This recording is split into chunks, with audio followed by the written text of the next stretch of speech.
మొన్న తలతలలు ఇయాల వెలవెలలు, మొన్న అట్టహాసం ఇయాల అంతా శూన్యం. మొన్న ఎత్తిన డేరాలు ఇయాల దించిన డేరాలు, మొన్న మెరిసిన ఫ్లెక్సీలు ఇయాల షిన్గి పీల్కలైన ఫ్లెక్సీలు.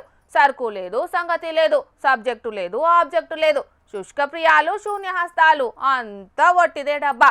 బబ్రజమానం భజ గోవిందం, 100 కోట్లు గంగపాలు. ఎట్లంటారా? ఇగో గిట్లా.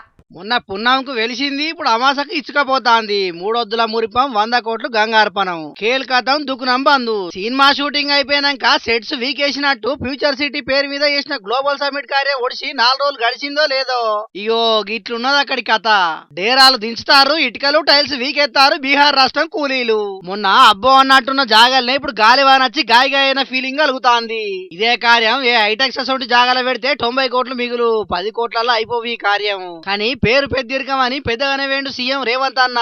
జాగ సాపు చేయించుడు కానుంచి డేరాలు కట్టుడు, టైల్స్ చేయించుడు దాకా చిన్నపాటి సిటీనే తయారు చేయించిండు. కానీ ఈడ చూస్తే ఫ్యూచర్ సిటీ పేరు మీద జరిపిన గ్లోబల్ సమ్మిట్ జాగల సీఎం సార్ చెప్పిన ఫ్యూచరే కనబడతలేదు. అయినా నన్ను కోసినా పైసలు లేవంటాడు రేవంత్ అన్న. మరి దుబారేందో ఇక సీఎం రేవంత్ అన్నకే తెలియాలే అని మేమనుడు కాదుల్లో. తెలంగాణ పబ్లిక్ ఏ మస్తు కోపానికి వస్తున్నారు గ్లోబల్ సమ్మిట్ కాడ ఇప్పుడు కానొస్తున్న సీన్లు చూసి. కానీ ఏది ఏమైనా చేతిపాటి సర్కారు ఎంతో ఆర్భాటంగా ఏర్పాటు చేసిన తెలంగాణ తల్లి విగ్రహం కూడా ఇప్పుడు బోసిపోయి చూసే పరిస్థితి వచ్చింది అక్కడ. చూడాలి మరి రాబోయే రోజుల్లో ఫ్యూచర్ సిటీ ఫ్యూచర్ ఎట్లుంటదో.